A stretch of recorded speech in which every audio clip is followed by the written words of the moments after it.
Aspirants, நான் விஸ்வநாத நாயக்கர். பாளையக்காரர் முறை. இதில் பாளையம் என்பது ராணுவ முகாம், சிற்றரசு, பேரரசுகளுக்கு கப்பம் கட்டும் குறுநில அரசு என்பதாகும். பாளையங்களை ஆட்சி செய்பவர் பாளையக்காரர். அவர்களை ஆங்கிலேயர்கள் போலிகார்ஸ் என்று அழைப்பர். மேலும் தங்களின் முக்கிய பணி வரி வசூல், நிர்வாகம், சட்டம் மற்றும் வழக்கு விசாரித்தல். அதனால் தங்களை படிக்காவல் அல்லது அரசு காவல் என்றும் அழைப்பர். பாளையக்காரர் முறையை முதலில் அறிமுகப்படுத்தியது காக்கத்திய அரசின் வாரங்கள் பகுதியைச் சேர்ந்த பிரதாபருத்திரன் ஆவார்.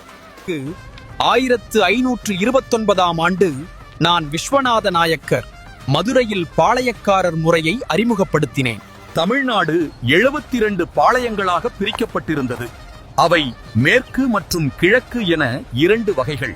மேற்கு பாளையங்கள் சிங்கம்பட்டி, நடுவக்குறிச்சி, தலைவன்கோட்டை, சேத்தூர், ஊத்துமலை.